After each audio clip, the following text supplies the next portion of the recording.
저는요,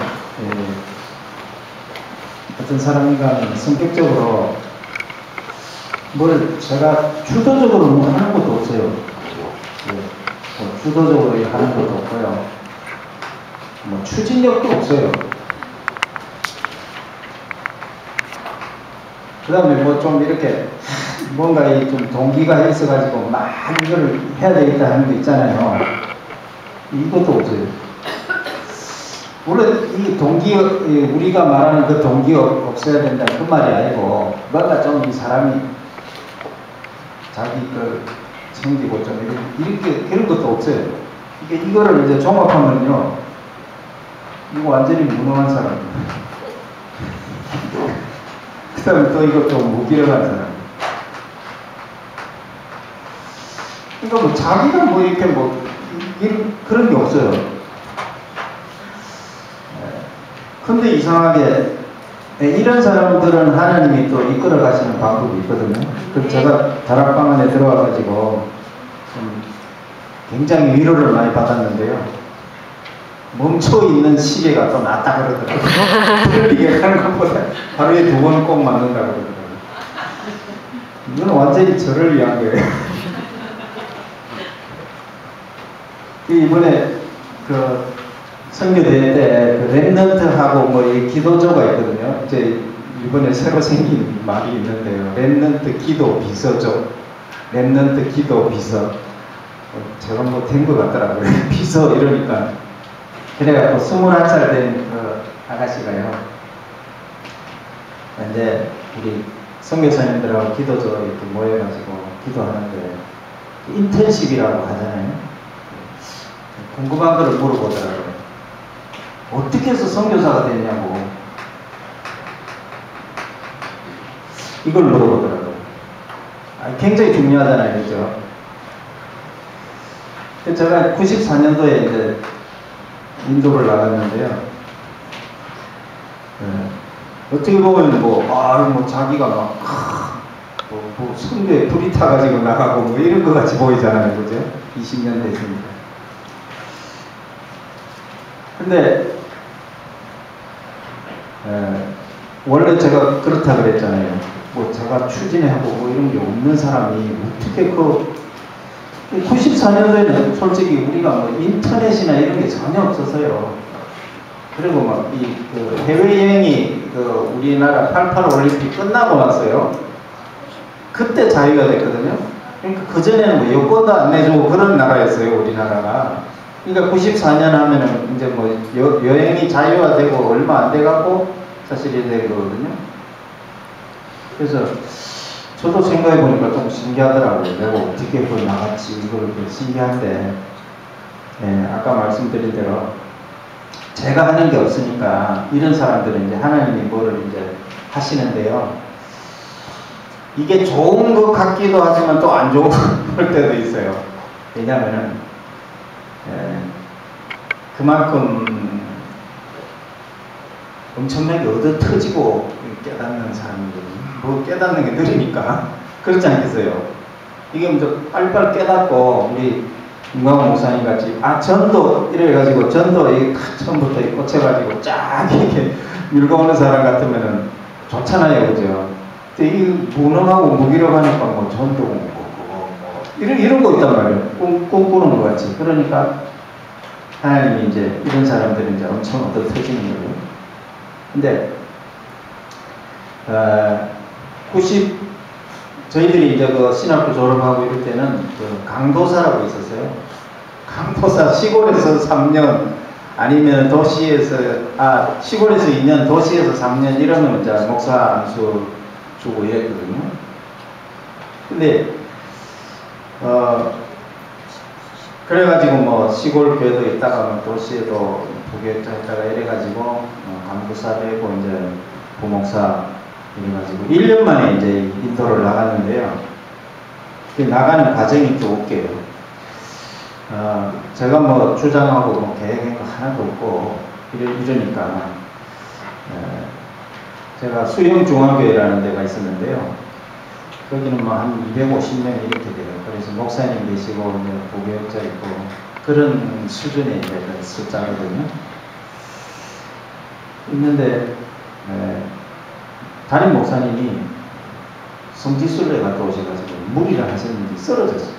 떨어져가지고 이제 아무것도 못하고 1년 반 동안 이제 쉬어야 되는 그런 상황에서 제가 이제 뭐 또맡으니까 이제 담임을 했고요. 근데 이제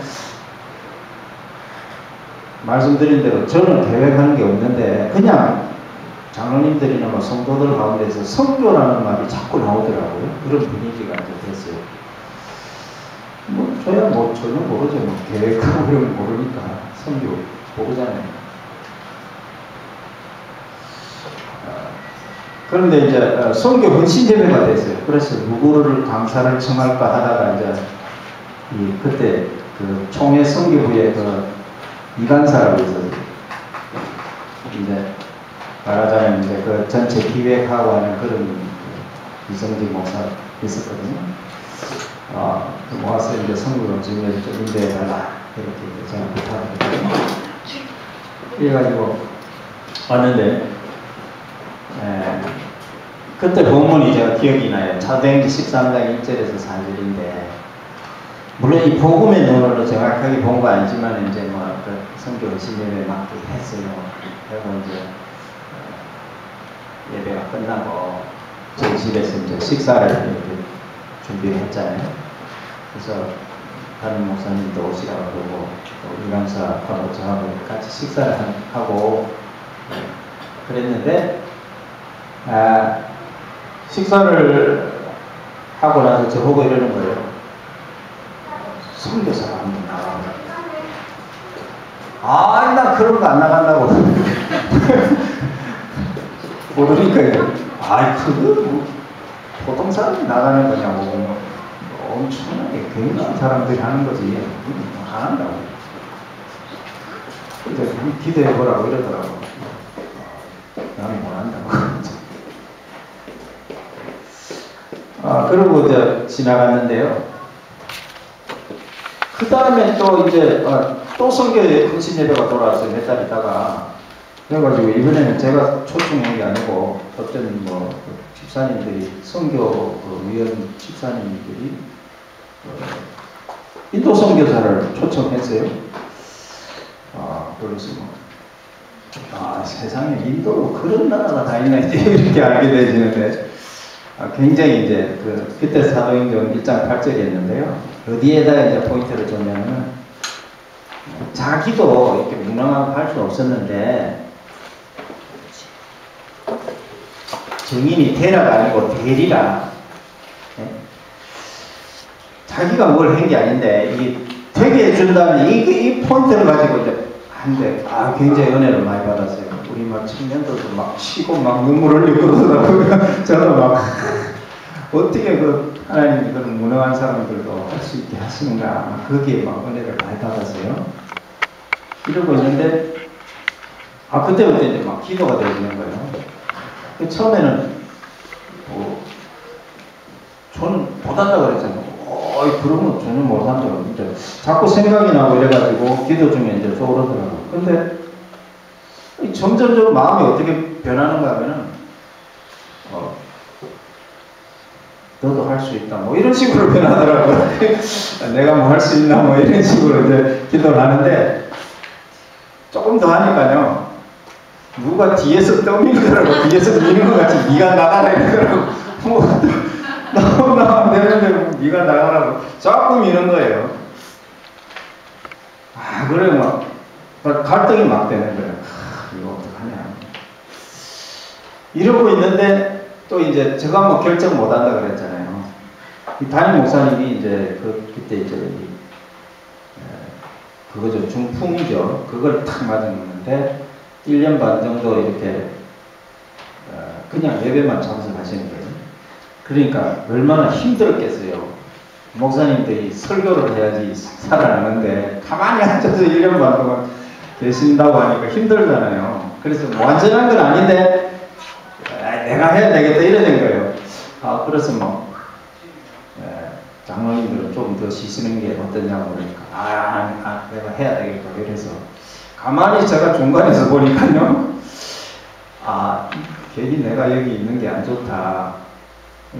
그냥 담임 목사님이 마음껏 하시라고 하고 다음에 다른 부교육자 오는 게 좋겠다. 부교육자 저는 젊으니까 뭐 어디든지 뭐 그런 게 있잖아요. 그래서 그 생각이 탁 드는 거예요. 그래서 그러면 이제 내가 12월 말까지 사임을 해야 되겠다. 이렇게 하면서 이제 몇 달 전부터 이제 다음 사역대를 준비를 하는데 자꾸 떠미는 거예요. 누가 뒤에서 그러면서 이제 그 인도 선교사를 초청했던 그 집사님 둘이 저하고 좀 친하니까 젊은 집사니까 안수 집사님이라면 그 인도 선교사님 은혜는 많이 받았는데 이러니까 대뜸 선교사님하고 소개시켜 주겠다 이러는 거예요. 뭐 잘 아냐고 그랬더니 그 부산에 조그마한 선교단체가 있어요. 인도 선교하는 그 단체에 이 두 사람이 거기에 뭐 이사하고 있는 거예요. 저는 몰랐죠. 그래서 초청한 거예요.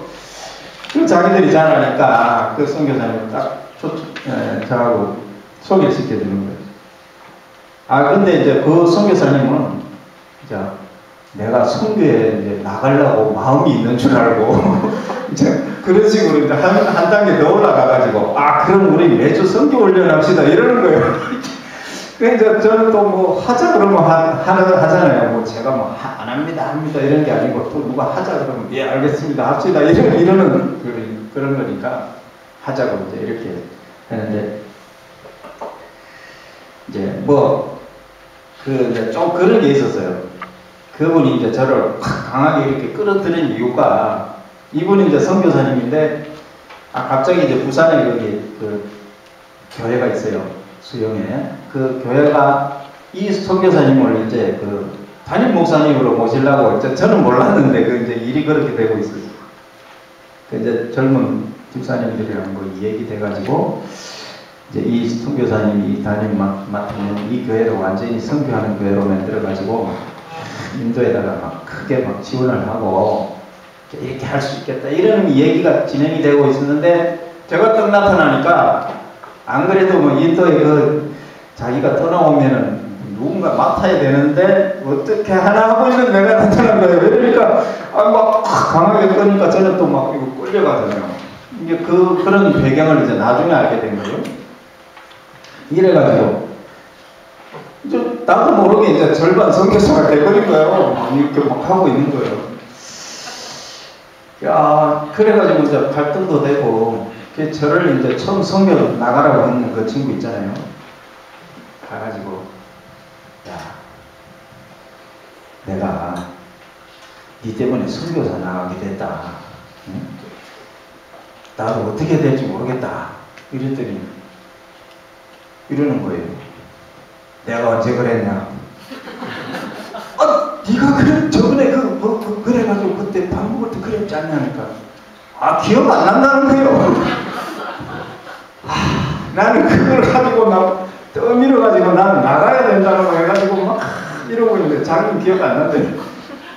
이래가지고 절반은 뭐 이렇게 막 떠밀려가지고 이제 나가게 생겼어요.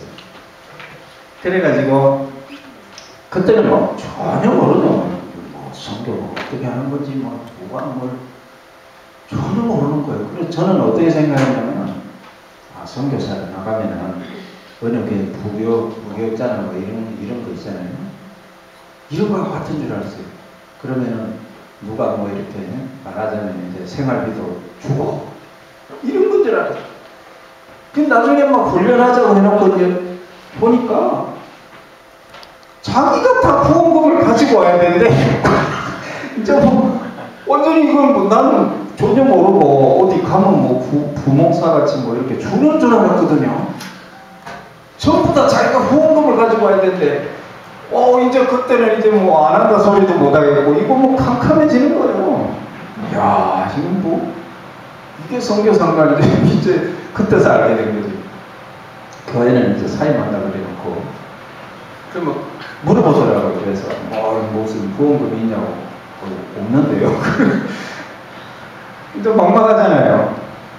근데 하나님이 하여간 막 급하고 그러셨는지 무능하고 무기력한 사람인데 12월 31일 날 딱 사임을 했거든요. 근데 94년도 한 달 반 만에 있잖아요. 뭐 제가 한 것도 없어요. 후원금을 다 채워주시고 막 이렇게 가서 정착할 수 있도록 이걸 다 주시는 거예요. 정말 희한하더라고요. 이래가지고 94년도 2월 22일 날 인도로 가는 거예요. 한 번도 가본 적도 없고 인도 정보도 없고 뭐. 그래서 저는 어떻게 생각했냐면 아 인도니까 우리가 가면 이제 야자수 있잖아요. 야자수 그런 데서 사는 모양이다 이러고 이제 아들은 이제 8살 6살 이랬는데 큰아들이 막 슬프다 이러는 거예요. 왜 슬프냐 하니까 이제 자기가 인도 가면 흑인이 될 건데 슬프다 이래. 자기 이제 아프리카 같이 돼가지고 막 흑인 애가 되고 이렇게 되는 줄 알았는데 나는 야자수 밑에 사는 줄 알고 이제 근데 그렇게 했습니다. 그러니까 뭐 그런 어떤 무지한 상태에서 가게 된 거예요. 예. 갔는데 보니까 그때는 이제 한국에서 이렇게 가는 비행기도 없었어요. 갈아타고 스위스에어 이게 있었는데요. 가니까 정글에는 안 살더라고요. 정글은 아니고 정글 아니네. 가보니까 정글 아니에요. 야 정글 아니구나. 이래서 좀 알게 됐는데 그렇게 이제 좀 무지하게 그렇게 이제 시작을 했어요. 근데 가니까 모든 문화가 다 틀리고 사람들이 진짜 먼저 간 선교사님 그러더라고요. 사람을 믿을 수가 없다. 거짓말을 많이 한다는 거야. 하여튼 얘기를 많이 하더라고요. 가보니까 진짜예요. 막 거짓말이고 막 야 사람들이 왜 저랬지. 이래가지고 2년 동안 있잖아요. 뭐 살아가면은 속이고 막 어떤 이런 거 있잖아요.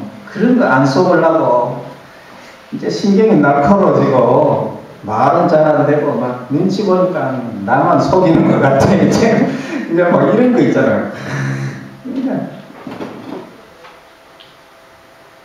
그러니까 갈 때 제가 가지고 나름대로 붙잡고 가는 말씀이 창세기 12장 1절에서 3절 복의 근원이 되라는 이건데 복의 근원은 그냥 맨날 싸워요. 맨날 싸워. 그러니까 2년이 딱 됐는데 선교사님 한 분이 좀 이렇게 사역하다가 안식년으로 한국 돌아간다고 이렇게 저 멀리서 이제 한 바퀴 돌아본다고 우리 지역에 왔더라고요. 그래서 선교사님 인도에 대해서 어떻게 느낍니까 하니까 자기도 맨날 싸웠대. 와 우리하고 똑같다고 맞습니다. 진짜 인도 사람들 그렇습니다 하고 막 속이 시원하더라고요. 같이 동의를 해주니까. 근데 그게 정답이 아니에요. 네. 저희들이 이제 그 인도 그 차를 중고를 한 대 샀는데요. 이걸 타고 이제 시장을 쫙 들어가는데요. 길이 엄청나게 좁아요. 근데 앞에 차가 안 가요. 그러니까 막 뒤에는 쫙 밀리고 저쪽에서는 물 밀듯이 오고 막 이런 상황인데 빵빵빵 해도 안 가요. 자기는 파킹했다고 안 가요. 딴 사람들 신경 안 써요. 자기는 파킹했으니까 그리고 빵빵빵 해. 꼼짝도 안 해요. 한 10분간 막 빵빵하고 막 저기서는 물 밀듯이 오고 뒤에서는 막 빵빵거리고 앞에서는 꼼짝도 안 하고 사람들이 그래요. 그러니까 막 이게 또 올라오잖아요. 세상에 이런 나라에 어딨냐 막 부글부글 올라오잖아요. 내려가지고 막 선교사가 한판 붙고 그럴 수는 없고 이제 또 그런 체질이 막 올라오잖아요. 10분 만에 반응하더라고요. 손을 탁 내더니요. 뒤도 안 돌아보고 이러는 거예요.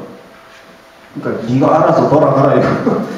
이야 진짜 이거 열받는 일이잖아요. 어떻게 합니까? 안 가는데 내가 빠져나가야죠. 저쪽에서는 뭐 차들 뭐 자전거 릭샤 뭐 소 뭐 역소 막 사람이 막 몰려오는데 어떻게 해요? 빠져나가야 되네. 나가려고 하면 저기서 나가려 들어서 오고 막 이런 상황. 그 어쩌다가 진짜 찬스가 딱 났어요. 이제 뭐 모르겠다. 저 사람도 못 오게 하고 뭐 이제 내가 이쪽으로 지나가는 거예요. 가는데 그 운전서를 보고요. 이제 열이 나니까 한국말로 있잖아요. 야 임마! 이제 그 이상은 못 하겠고 선교사가. 그리고 이제 딱 지나갔어요. 지나갔는데 이제 뭐 시장에 뭐 그걸 사고 큰 길을 딱 달려가는데요. 차가 길에서 딱 멈춰버렸어요. 진짜로 멈춰버렸어요. 그게 어떡합니까? 그때는 인도에 그 우리나라 같이 이렇게 뭐 차 끌고 오고 전화하면 끌고 가서 이런 거 있잖아요. 그게 없어요. 그러면 자기가 고치는 데까지 밀고 가야 돼요. 그래갖고는 이거 저는 앞에서 이제 핸들 이거 잡고 밀고 제 아내는 뒤에서 밀고 하늘에서는 해가 쨍쨍 내리쬐는데요. 이거 뭐 땀이. 근데요 그걸 밀어봤는데 맨날 그거 달렸는데 그 길이 약간 오르막인 걸 그날 처음 알았어요. 밀어보니까 오르막이에요. 이게 뭐 땀이 비오듯 하면서 밀고 가는 데 있잖아요. 이야, 내가 이 나라에 뭐 하러 왔냐, 막 이런 나라에 뭐 하러 왔나 하고는 막 가는데 언제 막 진짜 막 비오듯이 오죠. 뭐 이가 갈리고 이런 나라에 내가 뭐 하러 가. 거의 다 왔어요. 고치는 데까지. 누가 뒤통수로 딱 때리는 것 같아요. 정신이 팍 드는 거예요. 땀이 딱 나고 막 인도 사람 욕하다가 정신이 분쩍 드는 거예요. 이게 뭐야? 이제. 뭐 하나님이 나타나가지고 말씀하면 그런 건 아닌데요. 진짜 번개같이 그게 딱 깨달아져요. 네가 이 땅에 뭐하러 왔냐? 뭐 하늘에서 음성 들린 건 하나도 없어요. 근데 갑자기 진짜 제가 2년 동안 잊어버리고 있는 그게 팍 떠오르요. 그 제가 2년간 인도 사람 저주하고 싸우고 있더라고요. 그 갖고 오는 그 말씀은 온데간데 없고 포기근은 온데간데 없고 이렇게 있으려고 하면 네가 여기 왜 있냐? 돌아가라 빨리. 갑자기 막 이런 것들이 막 돌려오는 것 같아요. 그래서 이렇게 밀고 가다가 막 해결하는 거예요. 내가 잘못했습니다. 진짜 막 깨달아 나오는 거예요. 제가 인도 사람이 어떻게 하든지 간에 저 사람들을 진짜 축복하기를 원한다고 한번 기회를 달라고. 뭐 밀고 가면서 이제 그런 해결을 되어지는 거예요. 근데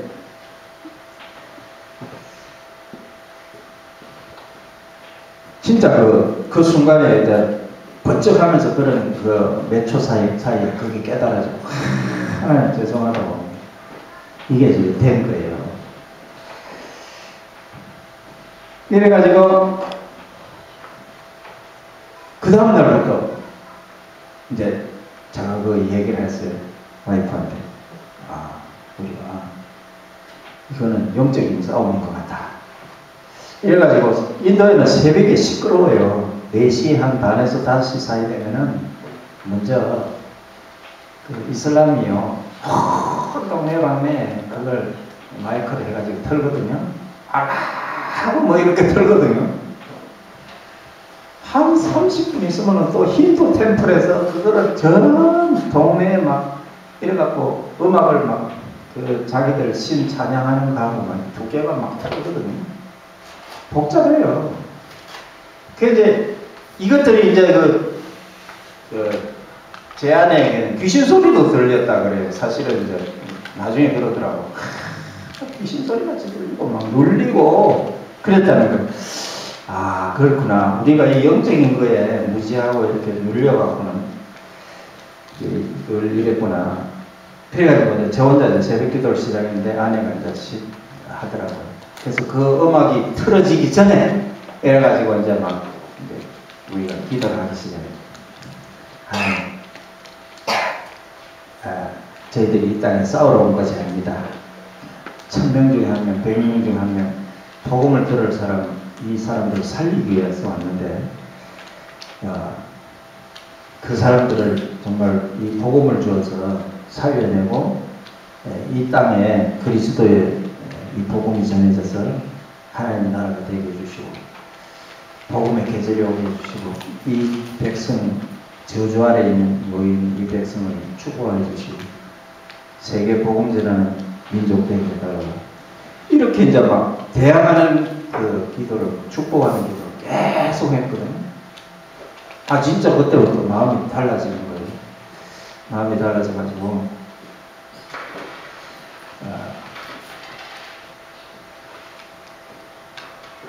사람들이 뭐 나를 속인다. 그건 중요한 게 아니다. 그거 갖고 뭐 싸우고 뭐 이거 하려고 온 게 아니다.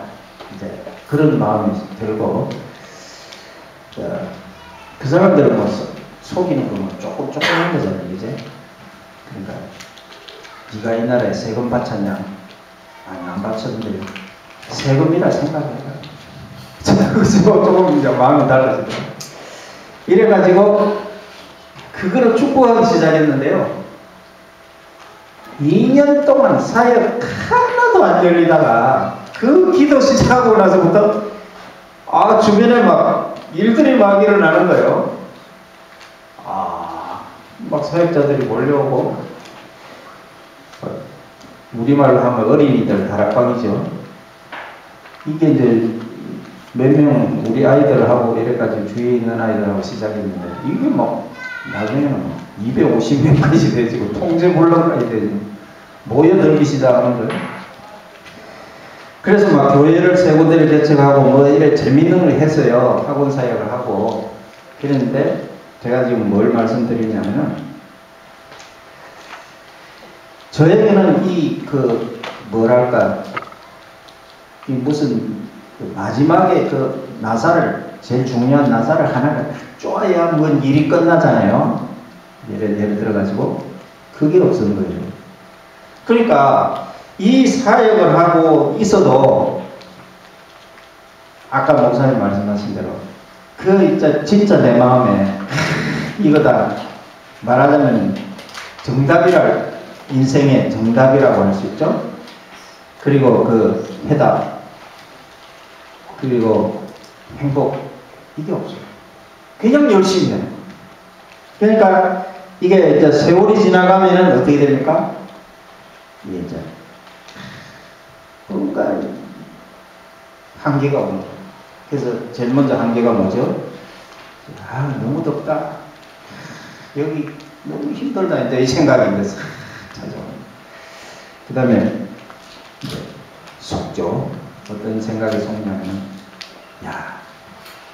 너희들이 없어도 인도 사람 잘하니까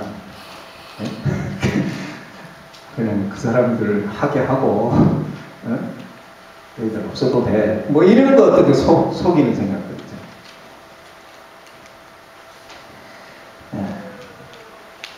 그러니까 제가 이 복음 속으로 들어가 보니까요, 그 유 목사님 말씀 중에 있잖아요. 어느 날 한계가 온다는 게, 저희들은 다 경험했거든요. 반드시 오게 돼 있어요. 왜 이렇게 그냥 이러고 있는데, 이 동생이 또 목사인데요, 이 전화가 왔다고 하세요. 자기가 미국에 있는데 너무 좋다는 거예요. 여기 박사 공부도 하고 너무 좋다는 거예요. 형도 인도에서 고생하지 말고 이 좋은 미국에 와가지고 공부도 하고 뭐 일할 것도 많고 뭐 하냐고 살 속는 거예요. 나 안 간다. 그랬다가 어떻게 돼요? 힘들 때마다 인도 사람들이 언제까지 도와줘야 되지? 맨날 도와주는 거 이것밖에 없는데 이거 언제까지 도와줘야 되냐? 그런 생각을 해서 살살 속는 거예요. 그래서 저는 선교 현장에 있었지만 선교에 대한 답이 없었어요. 내 인생에 대한 답도 없었고 선교에 대한 답도 없었어요. 무슨 말이냐면은 언제까지 이 사람들 도와줘야 되냐. 자꾸 도와달라는 사람은 더 많아져요. 그러니까 한계잖아요. 결과 오늘 어디까지 도와주는 것도 좋아요. 처음에는 기분 좋잖아요. 근데 언제까지 이거 해줘야 되지? 이런 생각이 딱 들 때 어떻게 돼요? 이건 뭐가 성교야? 이게 대한 답이 없잖아요. 근데 이 거꾸로 말해서 제가 여기에 복음안에 들어와서 유 목사님 메시지 딱 듣는 순간요. 성교에 대한 답 다 찾았어요. 제 인생에 대한 답 다 찾고 성교에 대한 답 다 찾고. 성교에 대한 답은 뭐냐면은 유 목사님 말씀에 중직자, 현지에서 중직자 랩런트가 일어났어요. 선교사를 돕도록 하라. 와. 저는 꿈에도 상상을 못하는 거거든요. 근데, 맞다, 이거구나. 이제 눈이 팍 뜨이지. 어떻게 그런 생각을 하실 수 있냐. 이거구나. 이래가지고 우리가 잘못 인도를 받아갖고는 미국을 간 거예요. 미국 가서 유 목사님 메시지에 우리 자녀들이 미국 가면 어떻게 된다 그랬어요. 여러분 잘 아시죠? 저희도 모르니까 막 간 거예요. 가가지고 이 흑암이 우리 랩런트로 공격한다고 그랬잖아요. 모르고 한 거예요. 그리고 이 영적 문제가 우리 가문에 흘러내려온다고 그랬잖아요. 이런 사실도 모르는 거예요. 그냥 목사되고 그냥 일하고 그냥 하는 거예요. 이거 모르고 있다가 이제 그 현장에 그 시간에서 터져 나오는 거죠. 이건 모르는 거예요. 저에게 있는 영적 문제를 모르는 거예요, 제가. 뭐 어떤 게 있는가 모르는 거죠. 어떤 게 있었냐면은, 저는 막 율법적이고 종교적인 이게 너무 강한 거예요. 네. 어머니가 그랬는 것 같아요. 근데 이게 이제 저한테 넘어왔는데, 이런 눈으로 우리 아이들 둘이를 쳐다보니까 이 양이 안 차는 거예요, 늘. 쟤들 왜 저러냐? 왜 말을 못 알아듣고 저러냐? 그 말은 안 해도 이게 꽉 차 있는 거죠. 그 다음에 이제 어떻게 생각해요? 아마 와이프가 교육을 잘못시켜가지고 저럴 거야. 이제 저쪽으로 넘어가는 것도. 이제 애들 입장에서 이제 제가 알게 된 거예요. 이번에 복음 안에 들어와서 이제 이거를 거꾸로 보니까 이제 다 보이더라고요. 애들이 그러더라고요. 아버지 옆에는 보기가 무서워. 싫고. 왜? 그걸 보면 막, 이러고 있는 사람 같이 보였으니까. 저는 모르잖아요. 저는 모르는데, 제가 그 메시지를 계속 던지고 있는 거죠. 니들 왜 그 모양이야? 똑바로 못해? 이게 머리서. 그러니까, 이 흑암이, 이제 미국이라는 현장 속에서 아이들에게 덮치니까, 어마어마한 문제가 터져나온 거예요.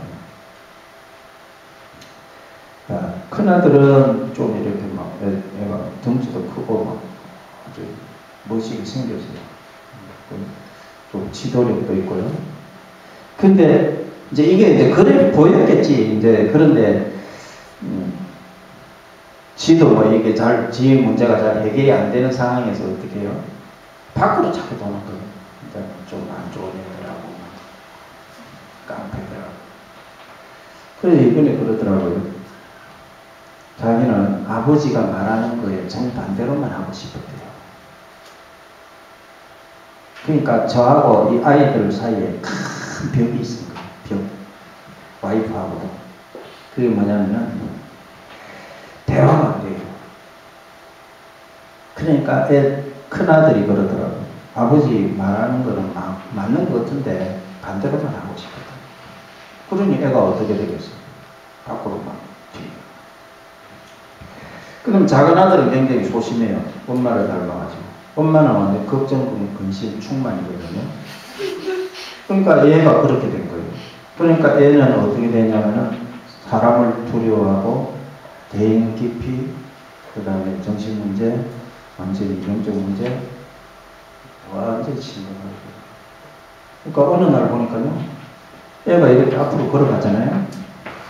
저기 사람이 오는데 제가 보니까요, 얘가 앞으로 안 가고 옆으로 걷더라고요. 앞으로 걸어가야 되는데 옆으로 걸어가더라니까. 제가 얼마나 화가 나요. 야, 니는 왜 옆으로 걸어가냐. 정신문제가 한참 온 거예요. 근데 그걸 몰랐죠. 얘가 똑바로 뭐를 안 해서 그러는 줄 알았죠. 이래가지고 그 세월들이 너무 힘든 거예요. 너무 힘든 거예요. 그래서 저는 이 모든 원인, 이 문제가 어디서 왔는지를 모르는 거예요. 그게 제일 문제라니까. 이 원인을 모른다고 하는 이거 얼마나 답답할 줄 알아요? 내가 뭘 잘못하고 뭘 부족하다 이거면은 그거 하면 되잖아요. 그죠? 근데 그게 뭐 어디서 왔는지 모른다는 거예요. 나는 막 끝까지 하고 열심히 하고 막 여기에 오늘 본문에 있는 이 4가지 체질을 다 해봤거든요. 진짜 열심히 했어요. 그러니까 작은 아들이 언제 그런 영적 문제가 더 심했냐면 우리가 완전히 이제 마지막에 신비까지 했거든요. 그거를 그 열심히 하는데 애는 더 이상해지는 거예요. 완전히 나는 한계에 부딪혔어. 그래서 이제 내가 뭘 생각했냐면, 하나님이 나를 지금 선교 현장에 안 가니까 벌을 주고 있나 보다 이렇게 생각해요. 여러분 다 메시지 잘 아시니까 뭔 얘기인지 빨리 알아들으시죠? 이래가지고 나 선교 현장 간다 하니까 와이프하고 안 따라간대 또. 이야, 그럼 난 먼저 갈게. 나중에 빨리 따라 나와라 이러고 이제. 근데 이제 이 와이프는 완전히 거친 걱정 충만이라고 그랬잖아요. 아이들 둘이는 그렇죠. 남편 떠나가 버렸지. 자기는 이길 힘이 없어요. 그래 뭐 기도한다고 하는데 어떻게 됩니까? 이 사람이 극도의 불안 이거 있잖아요. 가슴이 막 뛰는 거 있잖아요. 너무 불안하고 무섭고 막. 그러니까 이런 복음에 정확한 답이 없이 막 기도 많이 하는 사람은 이렇게 되는 거예요. 흑암이 들어요. 공격이 들어요. 그래서 정신 귀신에게 사로잡히는 거예요. 이 지경까지 되는 거예요. 완전히. 그러니까 자기가 느낀 게 뭐냐면은 꼴까다. 한 단계만 더 넘어가면 요래서 사람이 귀신 들리는구나 하는 거를 다 느낄 정도로 거기까지 간 거예요. 자, 요때 이제 저를 가버렸고 이제 요 상태에서 무슨 일이 났냐면은 하나님이 전도자를 보내준 거예요. 우리는 다 해봤잖아요. 진짜 열심히 다 해봤거든요. 어떤 사모님이, 이 사모님도 완전히, 목사님이 38에 돌아가시고, 사모님이 33살인데 아주 젊어요. 애기도 조금만해. 근데 뭐, 매주 한 번씩 우리 집에 온다 그러더라고. 나는 이제 들었죠. 그래, 오냐고. 사모님 어려운데, 왜 오지? 자꾸 왜 오지? 한 번만 오면 되는데 왜 오지? 이제 이런 거예요. 매주 온다는 거예요. 사모님 왜 힘들게 자꾸 오냐? 한 번만 오면 되는데. 이래갖고 이만큼 테이프를 주고 가고 이런다는 거예요. 이제 거기서 제 아내가 사람이 헷갈아 바뀌어버리게 그 메시지를 듣고 자기의 이제까지 살아오면서 모든 그 답을 다 찾았다는 거예요. 사실 우리 다 해봤거든요. 신비도 하고 열심히도 하고 종교도 하고 다 해봤. 우리 제 아내가 솔직히 제가 잘 알거든요. 인도에 있을 때도 전도 한 명 안 했거든요. 갑자기 변해갖고, 이제 둘째 아들은 어떤 상태냐면, 큰 아들은 막 집 나가갖고 빙빙 돌아다니고, 둘째 아들은 어떤 상태였냐면, 이 귀신이 이제 와서 속삭이는 단계까지 된 거예요. 그러니까 뭐라고 속삭이냐면은, 먹으면 안 된다. 엄마가 너 모르게 독을 넣었는데 그거 먹으면 너 죽는다. 안 먹잖아요. 죽어도 안 먹잖아요. 그 다음 물 마시면 안 된다. 독 들어갔다. 안 마시고 안 먹고 그러면 어떻게 돼요? 그러니까 눈알이 이렇게 휙 이렇게 갔어요. 네? 그 다음에 똥오줌을 못 가려요. 풀어진 거, 근육이 풀어진 상태죠. 이제 그 상태로 조금만 더 가면 죽는 거예요. 잠도 못 자게 하죠. 뭐가 계속. 그러니까 애가 이런 상태. 뭐가? 이 눈알이 맨날 이렇게 돌아가. 뭐로 보이니까 이 상태죠. 그래서 애가 죽어가잖아요. 그래서 링겔을 맞춰놓고 자기가 출근하는 거. 그런데 가면서 이제 이걸 듣고 오면서 듣고 거기에서 모든 답을 다 찾았다는 거예요. 그래 뭐 그건 뭐냐 이제 이러고 있는데 끝나고도 집에도 안 온대. 뭐 하는 거 하니까 그 전도자 사모님이랑 공원하고 뭐 캠퍼스 가서 전도한대. 죽어가는데 뭐 전도를 하냐 이제 이러고 이제 있었어요. 그 병원에 원장님하고 사모님이 장로님 권사님인데 이분들한테 막 메시지를 해가지고 일주일에 한 번씩도 뭐 한대. 그래갖고는 그분들이 이제 들어보고는 이거 우리만 들으면 안 된다 해가지고 주변에 있는 원장들, 의사들 그분들 막 불러가지고 사람들이 점점 많아진다 이러더라고. 그래서 기다리는 사람들 전부 다 전도회가 영접시킨다고 하고 막 이러는 거예요. 그래서 사람이 좀 변하긴 변하네. 제가 잘 알거든요. 염려 충만한 사람이 어떻게 변할 수 있냐 이제 이러고 이제 있었어요. 한 번은 이제 미국의 목사님 전화가 왔던 것 같아요. 목사님, 사모님이 다락방 한다고 하는데 들어봤어요? 아닌데요. 다락방이 귀신을 그렇게 이야기 많이 한다는데 그거 들어봤냐고 그래. 아니, 모르는데요. 귀신 이야기 많이 하는 건 김기동으로 알고 있는데요. 어째 이런 거예요. 제가 전혀 모르니까 못 쓰니까 그런 상태였어요. 제가 이래가지고 이제 우리가 목회 자리가 하나 났다고 들어가고 막 그런 거예요. 네? 중국에 있던 선교사 한 사람이 막 자기가 한국 들어오고 싶다고 막 난리를 해가지고 나보고 빨리 중국 들어가서 이걸 해라고 그래가지고. 그러니까 제가 뭐 하는 건 없다 그랬잖아요. 무조건 이제 열려지는 대로 누가 하라 그러면 한다 그랬잖아요. 여기도 한국에 들어오니까 열방선교회 하는 목사님들이 나보고 막 총무를 해야 된다고 맡으라고 이래가지고 하고 있는데 이거 하고 선교지로 가라고 이래가지고 하고 있는데 또 그 선교사가 막 불이 나게 3년을 하고 있는데요. 꽉 하고 막 자기하고 바꾸자고 이래가지고 이제 한인교회를 또 맡으라고 하는데 사모가 있어야 되니까 빨리 나오라고 안 나오다가 이제 나왔어요. 이래가지고 그 한인교회를 하는데 뒤에서 무슨 다락방 한다고 그러고 랩넌트 한다고 이러더라고. 뭐지? 랩넌트가 뭐지? 이러고 이제 있는데 거기 막 전도지 보니까 막 요강수 이렇게 적혀 있더라고요. 이런 거 자꾸 하면 안 좋은데 와이프가 나 결혼할 때부터 안 도와주더니 역시 결정적인 때에 안 도와주는구나 이러고 있었어요. 제가. 근데 좀 변하기는 변했다 사람이. 매주 막 전도하러 간다고 뭐 캠퍼스 가고 막 영접시킨다고 이러고 그러더라고요. 그래 사람이 변하긴 변했다.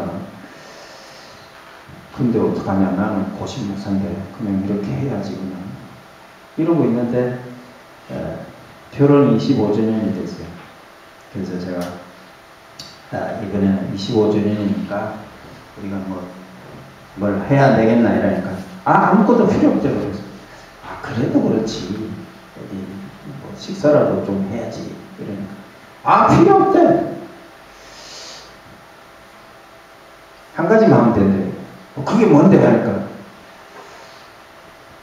저기 목회자 세미나라 생각하고 그 1차 합숙이라는 게 있는데 그거 한번 갔다 와보는 게 어떠냐. 나 안 간다. 고신 목사 그거 가면 덜 키고 큰일 나고 안 간다. 또 한 몇 주 지나면요. 기분 좋을 때 살 이야기해요. 당신은 나를 도와줘야지 지금 고신 목사인데 뭔 소리 하냐고. 안 간다. 또 조금 지나면요. 살짝 이야기해요. 난 미치겠어. 그리고 새벽부터 밤까지 이제 완전히 그거를 막 테이프를 최대한으로 털어놓고 나더라고. 그리고 뒤에서 다락방 한다니 이런 소리도 들리고 사람들이 좀 웅성웅성하고 그래요.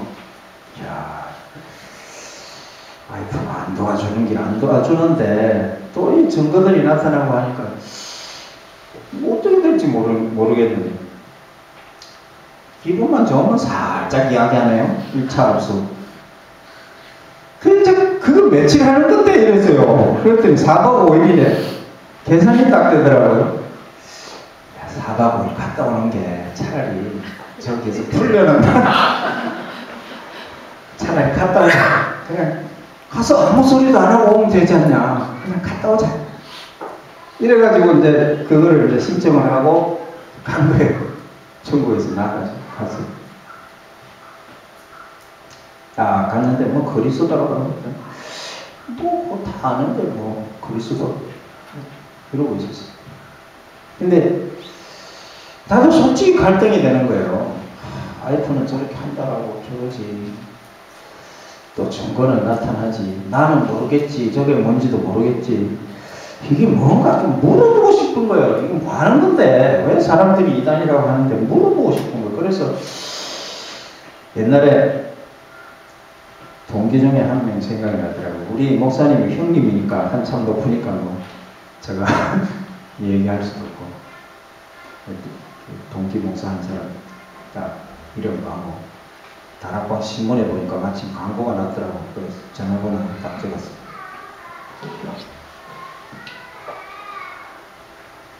근데 이걸 딱 가지고 합숙을 참석하고 있는데요.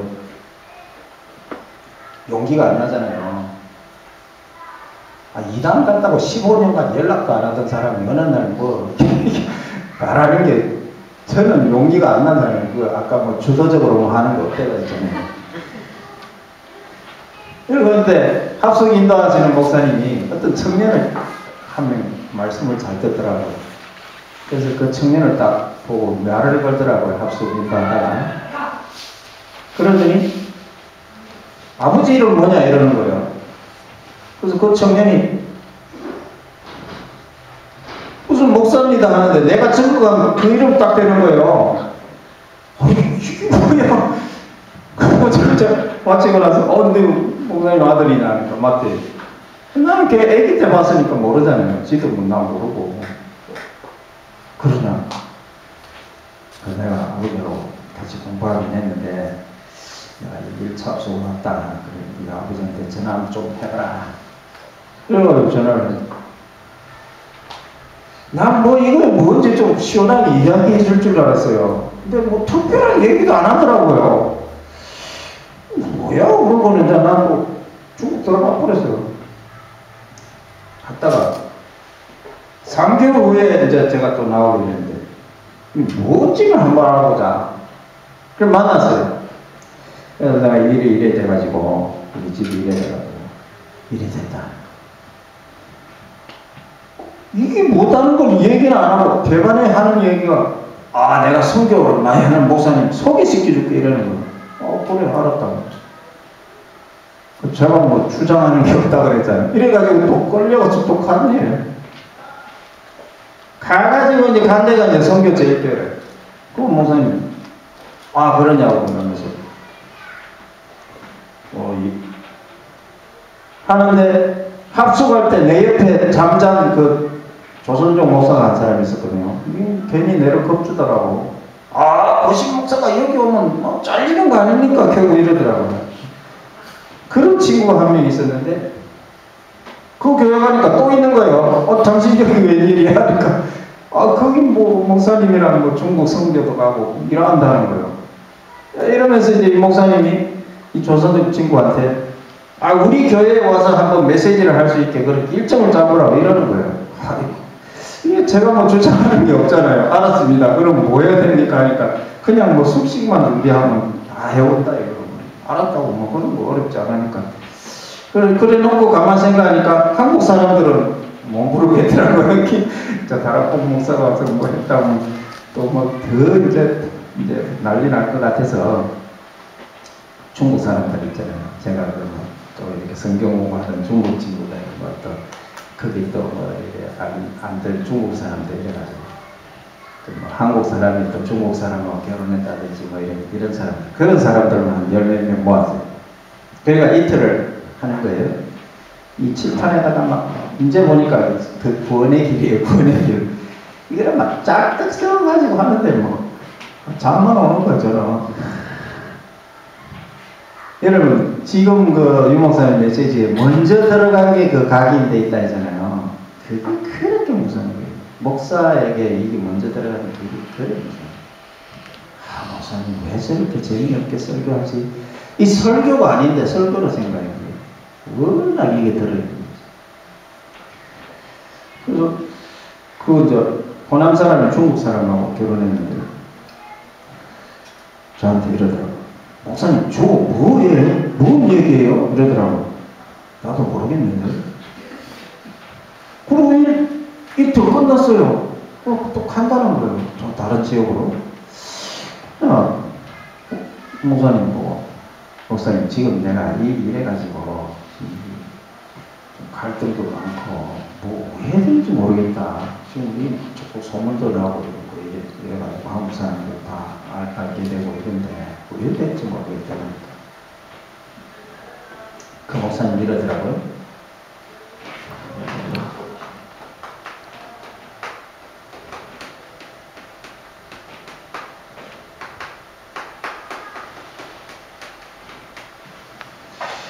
딱 한마디만 하는 거예요.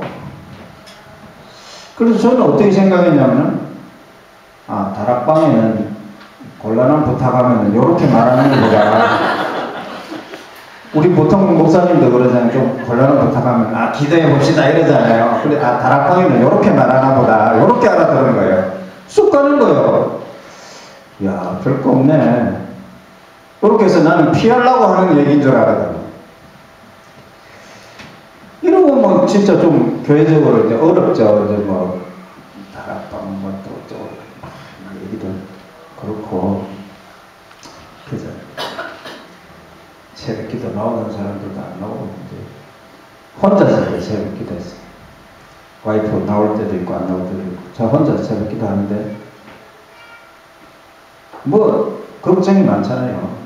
이제 한국 사람들 없는 데 가서 그냥 오지에 가가지고 중국 사람들 선교해야 되겠다. 자꾸 뭐 다락방 와이프가 저러고 하니까 없는 데 가가지고 그냥 소문 안 나게 해야 되겠다. 뭐 어떻게 하지? 그럼 이걸 다 정리를 하고 어디로 가냐? 마다 막 근심이 막 걱정이 많잖아요. 이럴까 저럴까. 근데 하여간 혼자 새벽 기도를 3개월을 했어요. 했는데 어느 날 가만 생각해 보니까 3개월 전에 내가 엄청나게 많은 근심 걱정을 했거든요. 이럴까 저럴까 뭐 어떡하지 뭐 그 다음에 무슨 일이 일어날까 뭐. 근데 그게 무슨 걱정이었는지 그걸 까먹은 거예요. 내가 뭐 걱정했지? 그때는 뭐 엄청나게 걱정했는데 3개월 기도하고 나니까 내가 뭐 걱정했지? 까먹어진 거예요. 말하자면 이제 좀 마음이 평안해진 거죠. 이러고 있는데 아들하고 엄마하고 한국에 이제 3개월마다 이렇게 나와서 비자도 받고 뭐 애가 그때 영남대학 정신과 가가지고 3개월 약 받아와가지고 먹고 그 다음에 나가서 무슨 세가적인 이런 훈련 있잖아요. 그 참석하고 거기에 맞춰가지고 스케줄을 짜요. 거기에 하고 그 다음에 거기서 이렇게 만난 사람들 있잖아요. 뭐 어느 게 원사님 뭐 이렇게 연결되면 그 사람 또 한테 가요 또. 그래가지고 가서 뭐 이렇게 누구는 뭐 현장 뭐 어떻게 돌았다 이래고 일주일 10일 있다가 이렇게 돌아와요. 이게 스케줄이거든요. 그때는 이제 나가가지고 나갔는데 이 선교제일교회 목사님이 그 세 가지고 왔더라 그러면서 이제 선교제일교회로 또 갔다는 거예요. 먼저 연결됐으니까 이제 가는 게 코스가 갔다 왔는데 그 아들이 하는 얘기가 이번에는 선교제일교회 갔다는데 너무 좋았다 이거예요. 무슨 뭐가 좋은데 하니까 새벽기도도 참석하고 거기서 계속 이렇게 말씀도 듣고 또 무슨 이렇게 캠프 이런 것도 같이 가고 이러니 너무 좋았다. 나도 그런 데 가서 훈련 받고 싶다 이러는 거예요. 이 애가 완전한 상태는 아니었거든요. 고등학교 다니다가 정신문제 와가지고 고등학교 학교도 못 다니고 그만둔 상태고 이제 아까 그 제가 말씀드리다가 생략했는데 그 완전히 죽어갔잖아요. 이제 귀신의 소리가 계속 들려가지고 근데 이거를 이제 엄마가 이제 가면서 컴퓨터를 소리를 계속 나게 하고 이제 자기 갚으래요. 이런 상태에서 한 달 정도 그런 상태로 거의 죽어가다가 이 메시지 때문이겠죠? 그게 들리게 했으니까 어느 날 벌떡 일어나 버렸어요. 얘가 벌떡 일어나가지고 배고프다고 막 그때부터 이제 배고프다고 뭐를 찾는 거예요. 이제 흑암이 떠나간 거죠. 귀신이 떠나간 거죠. 그때부터 먹기 시작해가지고 일어난 거예요. 일어났는데 이제 공부하는 집중력이나 이런 거 전혀 없었거든요. 근데 그걸 하고 싶다는 거예요. 훈련받고. 그때 제가 이제 처음으로 이거는 하나님의 음성이다. 이거를 느꼈어요. 왜냐하면 제가 나라를 여기 갔다 저기 갔다 끌고 다니니까 애가 정신문제 오고 어려워지는데 내 계획대로 뭘 해 주장하고 이거는 이제 아니다는 생각이 딱 들었어요. 제가 저런 이야기 할 때는 쟤한테 내가 처음으로 한번 맞춰주자. 네? 나는 교권이나 종교 이런 게 무섭잖아요. 이 막이 굉장히 강하거든요. 애가 그런 이야기 할 때 뭐가 탁 치는 것 같더라고요. 네가 이제까지 네 마음대로 해가지고 이랬잖냐. 이제는 쟤한테 네가 맞춰야 되라. 그래. 아무 생각 말고 애한테만 맞춰보자. 그러면은 우리가 이거 다 내려놓고 다른 사람한테 물리주고 우리 들어가자. 뭐 교단에서 뭐라 그러면 자르면 잘리고 저는 그때는 이제 애한테 완전히 맞춰줘. 가자. 근데 제가 물어봤어요. 저는 안 가봤으니까 그 선교제일교회라는 데 무슨 선교관이 있냐? 그러니까 이때 몇 개 있는데 한 개 있대. 에이 그러면 뭐 우리가 기회 있겠냐? 그 한 개에 누가 살고 있냐 하니까 그 조선족 친구가 살고 있다는 가정이. 그러면 우리는 기회는 없잖아. 그럼 뭐 어쨌든 뭐 거기 들어가든 다른 데 가든 하여간 연락해서 우리 아이에게 한번 맞춰가지고 그 교회에서 새벽부터 전부 다 올인할 수 있게 한번 해보자. 이래가지고 제가 그 친구한테 전화를 했어요. 조선의 친구한테. 한길이가 이래 가는데 훈련 좀 받을 수 있도록 좀 들어가고 싶다. 그러니까 하는 말이 자기들이 3년간 거기에서 훈련 받았는데 이제 중국 들어간대 또 그러냐고. 그래서 이제 그러면 이제 목사님하고 제가 통화를 해봤어요. 그래서 이렇게 해서 우리가 가서 한번 훈련을 받을 수 있도록. 그러니까 쉽게 이야기하더라고요. 그 친구들이 들어가니까 그럼 거기 들어오면 된다고. 그래서 이제 제가 비행기표를 이렇게 끊는데 우리는 그 친구들 일정은 모르잖아요. 우리 나름대로 이제 거기 중국에서 정리하는 거 해가지고 끊었는데 알고 보니까 그 친구들어서 8월 22일 날 들어가는 비행기표를 끊었고, 저는 8월 23일 날 끊냐면 다락방에 이렇게 각 나라 담당이 있는데요. 스리랑카 담당, 인도 가야 돼.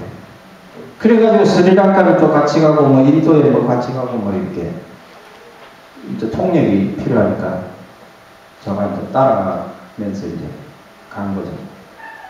보니까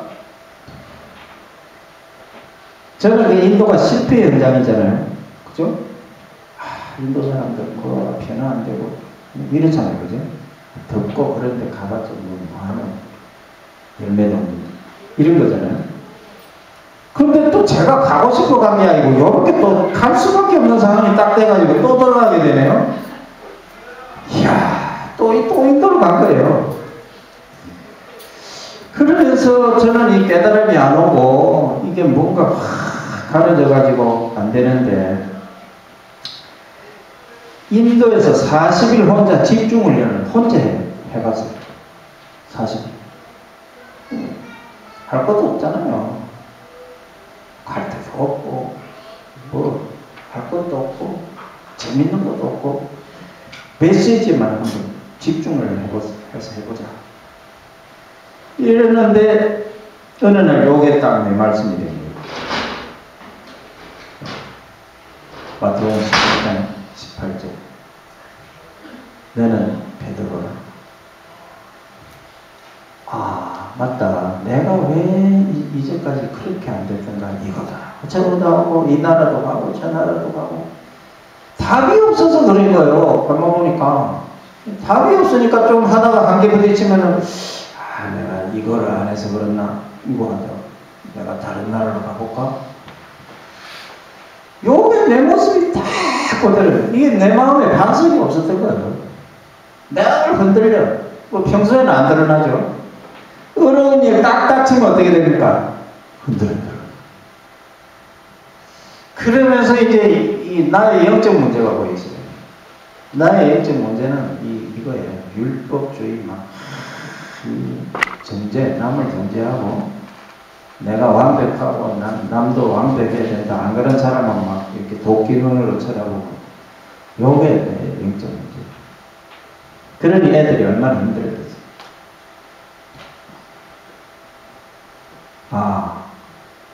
그리고 또 와이프의 영적 문제를 보니까 그 가문이 또 어마어마하더라고요.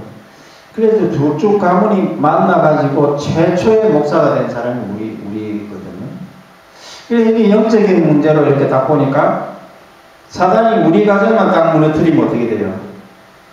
이 완전히 이제 비난거리가 되는 거예요. 봐라, 저 목사 해가지고 완전히 망한 거 봐라. 이래갖고는 이게 제 말씀으로 처음으로 꽂혀왔어요. 거기서 인도에서 혼자 40일 집중하면서. 저는 늘 이런 식의 신앙생활을 했어요. 뭐냐면은 하다가 뭐 잘 되면 응답이었어요. 감사합니다. 안 되면은 하나님 나 벌 주나? 뭐지? 이거였어요. 그게 내 신앙생활이었어요. 내가 좀 더 열심히 해야 되는데 안 한 거 뭐지? 이거였어요. 근데 이게 깨달아지니까 뭡니까? 되든 안 되든 그건 아무 상관없이, 거기에 상관없이 예수가 거기 있었다. 이게 이제 내게 딱 이게 반석이구나. 내 마음에 찾아온 반석. 반석에서 난 자빠질 수도 있다. 자빠지면 머리 깨지는 것밖에 없다.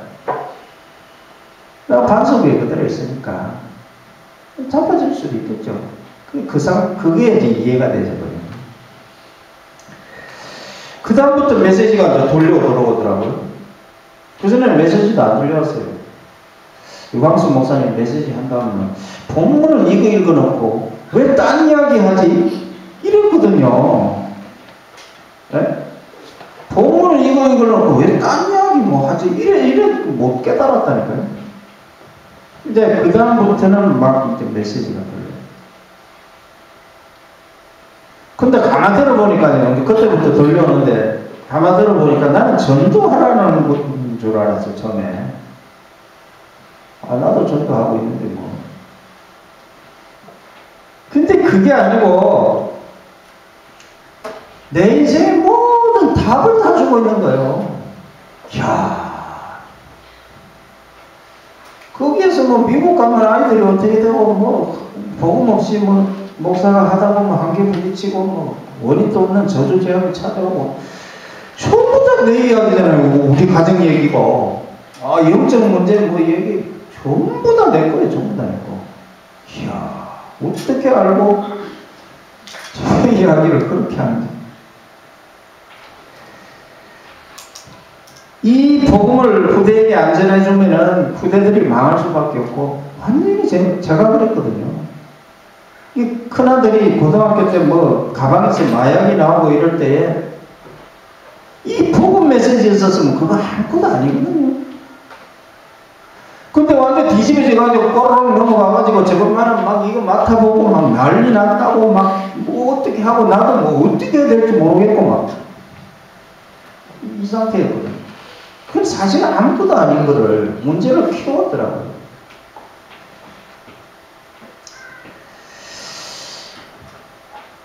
그래서 이게 바로 내 문제구나. 그때서 이제 힘이 번쩍 터집니다. 이게 지금 보통 메시지가 아니라 이래갖고는 저는 여기에서 모든 답을 다 찾아요. 저는 뭐 열심히 하고 착하게 하고 성실하게 하고 끝까지 하고 제가 어렵더라도 남 도와주고 이런 건 잘 될 줄 알았거든요. 네? 저희들이 미국에서 그렇게 힘들 때도 인도에 있는 사람들을 보내줬다니까요. 네? 그러면 뭐 잘 되는 줄 알았거든요. 근데 이거 깨닫고 나니까 야, 내가 왜 그랬었거든요. 이제 이 메시지 속에서 이제 과거가 다 보이는 거예요. 탁탁탁탁탁 올라가고. 저는 최고의 기적이요. 뭐 죽은 사람이 살아나고 뭐 그런 것 기적이라고 생각합니다. 뭐냐면 저하고 아이들하고 사이에 있던 담 있잖아요. 담. 이게 없어졌어요. 어떻게 없어졌냐? 나는 걔들이 뭘 못해서 뭔가가 못해서 그런 줄 알았거든요. 내가 이 아이들에게 복음을 안 전해주니까 이렇게 저주장이 나에게 올 거를 하나님 아이들을 쳐가지고 나를 깨닫게 해주시면 내가 문제다는 것을 처음 알게. 그리고 늘 이제 뭐 안 되면 와이프를 원망하니까 도움이 안 된다, 나 안 도와준다 이렇게 생각한 게 있었거든요. 이거 내가 이 복음 몰라가지고 이 영적 제사장이 이 역할을 못하니까 이렇게 됐구나. 아이들하고 처음으로 화해했다니까. 어떻게 내가 잘못했다. 또 큰아들한테 그랬어요. 지는 지가 뭐 잘못해가지고 어려운 일 당하고 뭐 지가 죄 지었고 지가 부모 불순종했고 이럴 줄 알았고 그렇게 생각해요. 그것도 맞을 수도 있지만 그거 아니다. 내가 너에게 복음 안 전해주니까 네가 흑암에 당할 수밖에 없잖아. 흑암 사단의 세력도 내가 정확하게 말도 못했고 사단을 이기는 방법도 말 안 했고 사단이 어떻게 너를 공격할 수 있고 너를 잘못된 길로 속이고 인도할 수 있다는 거를 내가 말 안 했지 않냐. 그러니까 이러더라고요. 내가 이거 간단한 거 이거 몰라서 내가 어려운 단어냐고. 그래. 아버지가 그거 말 안 해줬잖아. 여러분들 이 메시지 속에서요, 무슨 뭐 유목사님이 겁주는 것 같이 여러분들 그렇게 생각하시면 여러분들 뭐 복음 렘넌트 복음 안 전하면 렘넌트들이 망하고 후대가 망하고 겁주려고 하는 얘기가 아니라니까요. 진짜 사실이라는 거예요. 유목사님 뭐 일반 목사님들 복음 없다고 막 이렇게 할 때는 그렇겠냐 할 수도 있겠지만 진짜라니까 이거 제 이야기라니까. 제가 나쁘게 한 거 하나도 없어요.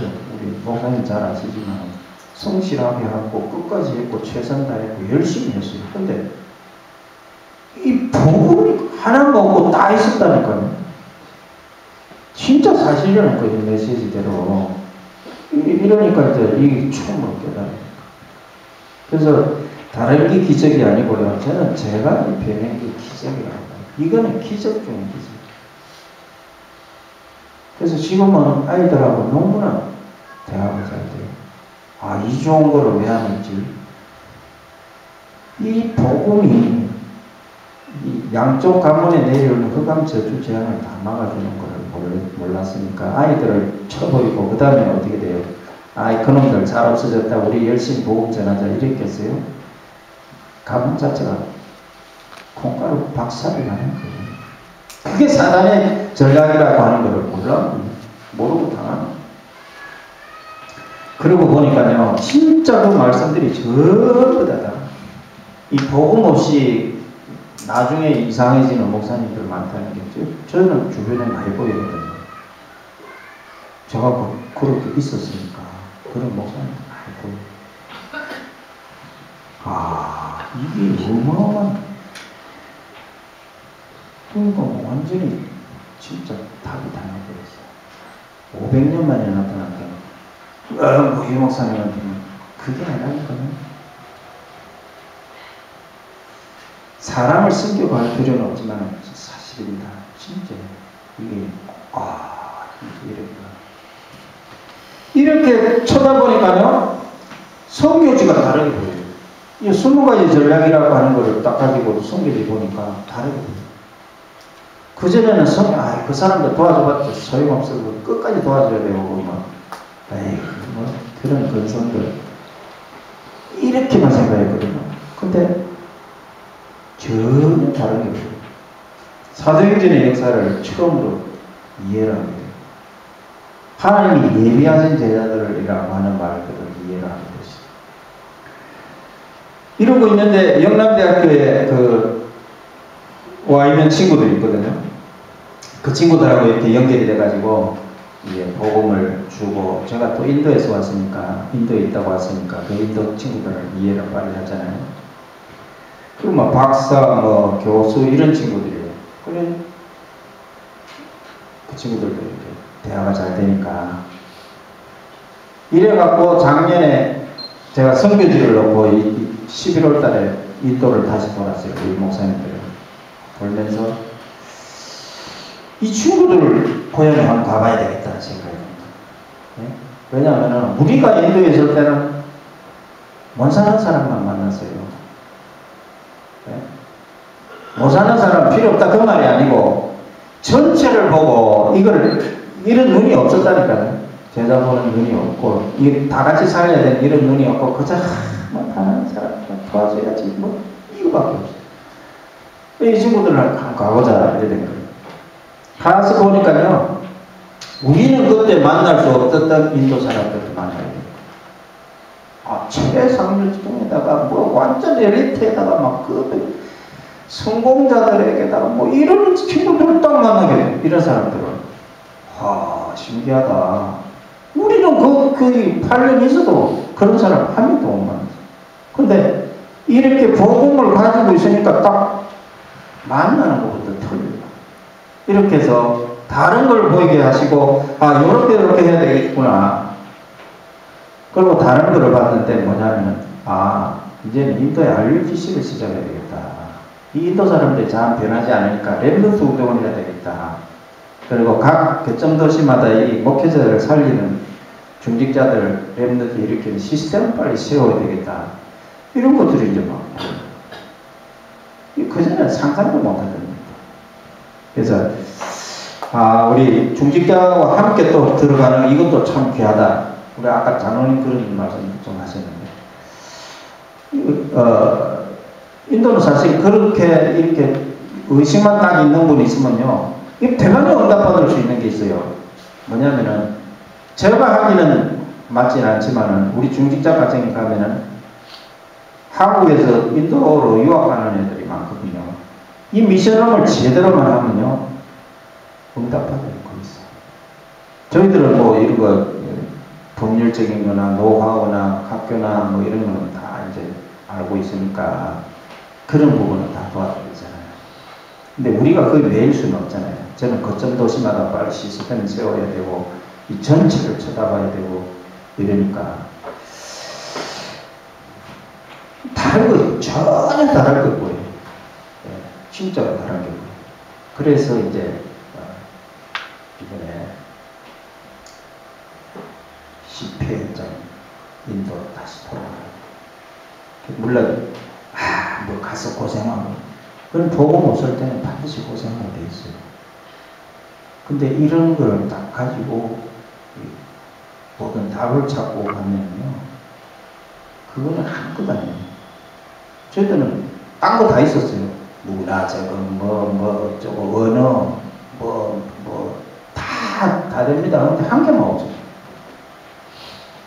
이 한 개가 제일 중요한 거예요. 뭐, 친구들, 뭐, 합동적 선교사들 많아요. 만나보면요, 80%, 90% 얘기가 뭐냐면, 은퇴하면 우리 어떡하지?